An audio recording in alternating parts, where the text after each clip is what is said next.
This week in the Washington Legislature, a bill intended to undo many of the parental rights guaranteed by last year's Initiative 2081 got a hearing.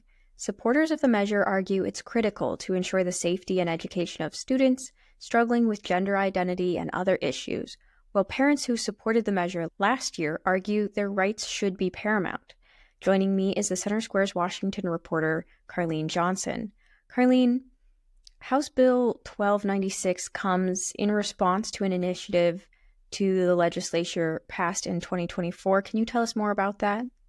Yeah, that was Initiative 2081, and that was one of 6 initiatives to the legislature delivered by that group, Let's Go Washington. There was parental rights, capital gains, the restoration of police pursuits, income taxes. That's just a few of the many that were set. And Initiative 2081 was one of the ones that lawmakers in 2024 ended up adopting, because that's how it works. If it goes to an initiative from the people, goes to the legislature. If they choose to ignore it, it goes directly to voters in November. If they adopt it or choose to take it up, they can choose to, vote it up or down. So they did approve it. And what it did was give parents access to information about their children's education and their health. Gave parents rights to access a sex ed curriculum. Gave them access to medical records. Say I've got a child that is potentially confused about gender identity, or maybe divulge some information about a sexual experience to a counselor. I, as a parent, then would have the right to have access to that information. So that's what 2081 did. And now comes House Bill 1296 to basically undo every single piece of what 2081 did. And Eliana, during a Thursday morning hearing of the House Education Committee in Olympia, which was pretty packed for an 8 a.m. meeting on a Thursday in Olympia, the sponsor, Representative Monica Stonier, took some really direct questions from Republican members of the House Education Committee, including Representative Matt Marshall, who said, okay, are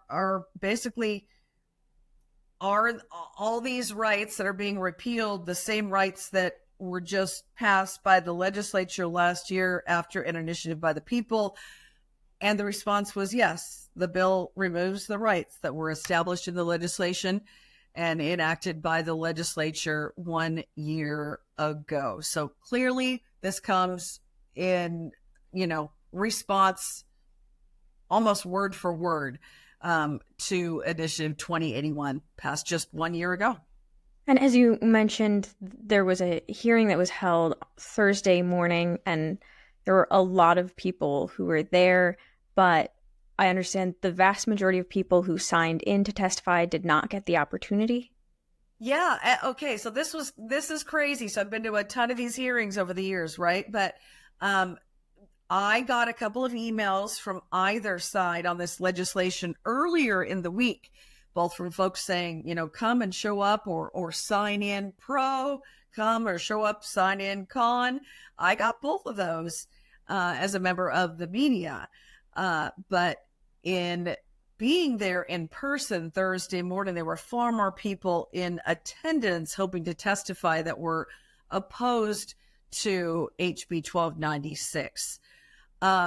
But what's interesting about how these hearings work, it's up to the committee chair completely how the hearing goes, right? So you've got 2 hours set aside. It went from 8 a.m. to 10 a.m. on Thursday morning, but there were 3 bills being heard. And even if you've got a bazillion people there that want to testify about one particular bill, it's up to the committee chair whether that gets first on the agenda or last on the agenda, and given very little time. And that's what happened on Thursday morning. And there were many people there that were very unhappy about the fact that the committee chair, Representative Sharon Tomiko Santos, only allotted 25 minutes at the very end of the hearing for this bill that 1,400 plus people had signed in opposition to. To be fair, there were close to 1,100 people that had signed in, not wishing to testify, but signing in in support of the measure.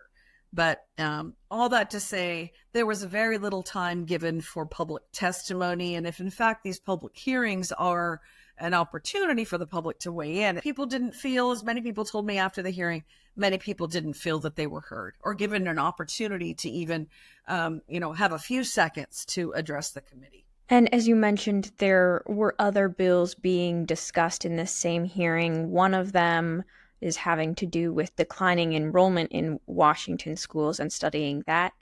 How might that be related? Well, that was fascinating because the other two bills being discussed, one was from Representative Skylar Rude on financial literacy, basically making it so by the time your kid graduates high school, he knows how to balance a checkbook and understands what, interest rates are. So that's moving forward. And he's a Republican, and that took a great deal of time. But the other bill being discussed had to do with declining enrollment. Washington State public school districts, 295 of them, have lost over 4,600 students in the last few years. Huge chunk of change, right? Because the state gets money based on per pupil in each district. And so they have this bill to study why people are leaving, basically an exit interview. If you're a family leaving the district, they want to say, okay, we'll sit down with you and say, why did you pull Johnny out of school? And the parent can say, well, we were moving to Idaho, whatever, had nothing to do with anything the district was doing wrong or right. Or they can say, we didn't like this gender stuff being rammed down our throats. Whatever the case might be, they want to study it because they don't want to lose more students. Many of the people that I spoke with after the hearing on the other unrelated bill, 1296, said, these are not mutually exclusive. You are losing so many students, they contend, because parents don't feel heard, or parents feel that the schools are working against them and not letting them even know what education looks like for their kid, or if their kid is going to a counselor and saying, I'm confused about my gender, maybe I should be on puberty blockers.